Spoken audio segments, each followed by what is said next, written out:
15 दिन के टाइम पे इतनी भयानक मौत मरिएगा, इतनी भयानक की कोई हद नहीं। कहावत कहा जाता है कुत्ते की मौत मरेगा, कुत्ता जैसा भौंकने लगेंगे। पानी से आपको इतना डर लगेगा जिसका कोई हद नहीं। कोई हवा चलाने लगेगा, हवा से डर लगने लगेगा, अंधेरे से डर लगेगा, ब्रेन का नसों को काटने लगेंगे सब वहाँ पे।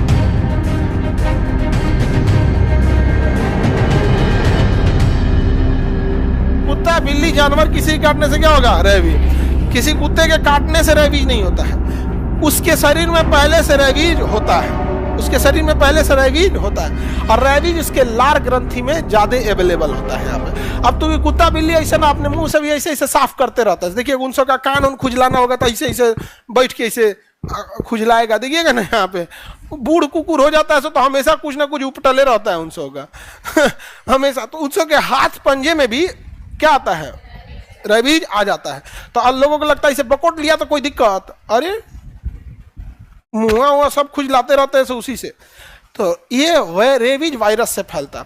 रेबीज वायरस जैसे आपको काटेगा ना, आपके शरीर में घुस जाएगा, और ये धीरे धीरे 1 हफ्ते में अपनी संख्या बढ़ा लेगा, और ये आपके नस के माध्यम से प्रवेश करेगा।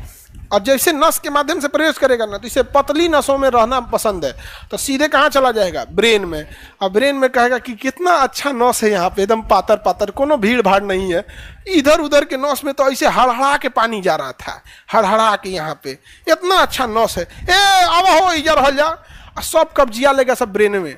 अब ब्रेन कब्जा लेगा, अब आपको हो गया, अब आपको लक्षण दिखेगा, अंधेरे से डर लगेगा, ब्रेन का नसों को काटने लगेंगे सब वहाँ पे, कुत्ता जैसा भौंकने लगेंगे, पानी से आपको इतना डर लगेगा जिसका कोई हद नहीं। कोई हवा चलाने लगेगा, हवा से डर लगने लगेगा।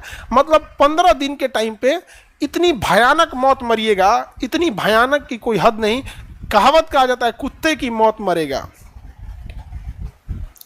कहावत है कि घसीट के कुत्ते की मौत मरेगा। यहाँ समझ में आ गया?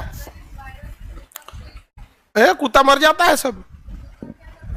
कुत्ता के अंदर रेबीज होता है, बट वो कंट्रोल्ड अवस्था में है, वो उसके लिए हैबिचुअल है।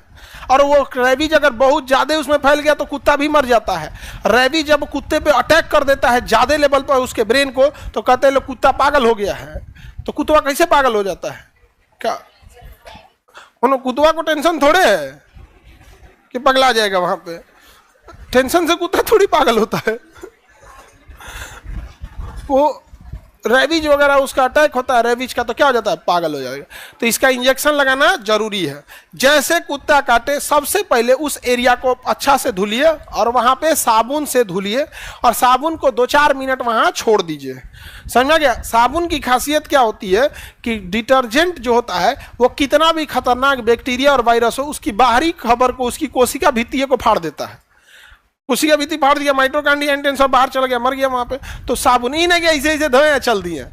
ठंडिया के दिन में तो अंगुरिया धो के चलाता है सब। ऐसे साबुन बढ़िया से धो और थोड़ी देर तक उसको लगा के छोड़ दो। थोड़ी देर तक लगा क्या करो? छोड़ दो। उसके बाद धुल दो। टेडबैक का इंजेक्शन ले लो और चले जाओ चुपचाप डॉक्टर के पास, और रेबीज का इंजेक्शन ले लो। समझ में आ गया? चुपचाप ले लो। रीजन क्या है कि सपोज जो कुत्ते ने आपको काटा है उसको रेबीज नहीं था, सपोज उसको रेबीज नहीं था, और आप इंजेक्शन ले लिए, तो क्या जाएगा आपका? 600-700 रुपये का इंजेक्शन लॉस होगा। यही ना, 1000-1500 कई इंजेक्शन लगते हैं, एगो 600-700 का नहीं आता, एक तो नॉर्मल आता होगा 200-250 का आता, उसके कई साइकिल लगते हैं। तो मान के चलिए आपका 1000-1500 रुपये का फाइनेंशियल लॉस होगा। अब इसका उल्टा सोचिए, अगर उसे रेबीज हो गया होता, पूरी जीवन बर्बाद। और याद रखिएगा, जो इंसान मरता है उसे तकलीफ नहीं होती है, तकलीफ उसे होती है जिसे वो छोड़ गया है। समझ में आ गया? तुम लोग डर काहे जाती हो? भूकंप नहीं है, ऊपर बिल्डिंग बन रहा है। हाँ, वो भूकंप रोधी है, इसको भूकंप से कोई दिक्कतें नहीं है। उधर की बिल्डिंग सब कैसी है? भूकंप रोधी। अब आप लोगों से पहले बैच वालों से कहते थे कि भूकंप रोधी है, तो मन भी नहीं करता था। जब बन रहा था तो देखी थी लोग, हाँ 20 फीट नीचे, 20 फीट, और मतलब छत की ढलैया इतनी होती है ना, छत कितना होता है? इतना ही मोटा छत होता है, और ये इसका बेसमेंट इतना मोटा ढाला गया है। भूकंप आएगा तो नीचे झाड़ दे, उस दूसरे हॉल में जाओ। सरकारी हॉस्पिटल में फ्री में मिलता है, हाँ फ्री वगैरह मिलता है। सांप वाप का भी इंजेक्शन सरकारी हॉस्पिटल में फ्री मिल जाता है यहाँ पे, लेकिन अवेलेबल रहना चाहिए। फ्री मिलता है लेकिन रहना भी तो चाहिए, पता चला डॉक्टर नहीं रह पाता है। इंडिया में हॉस्पिटल और एजुकेशन दोनों को सेम विधि से चौपट किया है सब। गांव गांव में हॉस्पिटल डाल देंगे, ना बढ़िया मास्टर वहां जाना चाहता है ना बढ़िया डॉक्टर जाना चाहता है। दिक्कत क्या होता है कि सरकारी अस्पताल में भैंस बैठ पे सुतल है और दवाइयाँ प्राइवेट में बेच देगा, कोई जइबे नहीं करेगा, तो पैसा बर्बाद, सब कुछ बर्बाद। बेटर है कि आप अपने हर प्रखंड में बेहतरीन हॉस्पिटल खोलिए, सुपर स्पेशलिटी हॉस्पिटल, और एम्बुलेंस सिस्टम बढ़िया रखिए। हॉस्पिटल बनाने में से जितना ज़्यादा खर्चा आएगा, एम्बुलेंस में कौन खर्चा आने वाला है, उसके तुलना में तो बहुत कम आएगा। एम्बुलेंस रखिए, धाड़ मरीज को बैठाइए, ले आइए ले आइए ले आइए, इलाज करिए, पहुंचा दीजिए, जाओ। वैसे ही क्या है, एजुकेशन में भी है, हर प्रखंड लेवल पे एकदम बेहतरीन स्कूल हो, भर भर ले आइए, पढ़ा के पहुंचा दीजिए। बस में पकड़ ले आइए, अब पढ़ा के छोड़ दीजिए, जाओ। रवि समझ में आ गया? छोटे बच्चों को जब भी कुत्ता काटे तो उन्हें समझाना है कि बाबू शुरुआत में बता दोगे जिस दिन काटा है उसी दिन, तो एक टैबलेट से सही हो जाएगा, नहीं तो इंजेक्शन लेना पड़ेगा। छोटे बच्चों को झूठ बोल के समझाना जरूरी है, क्योंकि वो इंजेक्शन से बहुत डरते हैं, उस डरे बताएगा नहीं, फिर बेचारा मर जाएगा। समझ में आ रहा है? लड़की लोग, लड़का लोग, सब लोग को बचपन में अपना याद कीजिए ना, सुई लगाने के नाम पे एकदम आदमी हदस जाता था, अरे बाप रे बाप। अभी हो तो अब आप लोग अभी बड़ी नहीं न हुई है।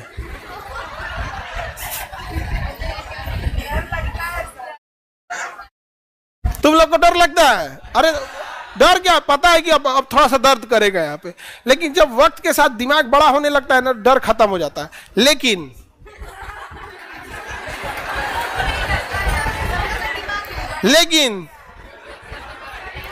समझ गए बबनी?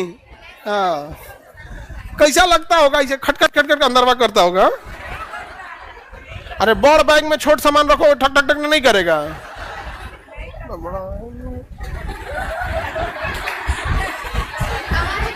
आवाज नहीं करता है, तब पूरे खाली है। आगे बढ़ते हैं।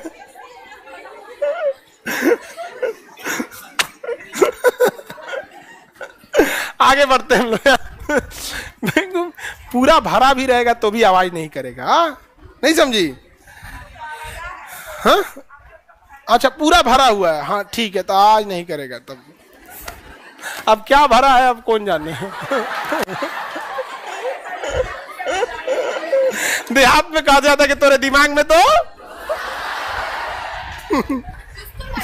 भूसा भरा है। भूसा क्या होता है सर?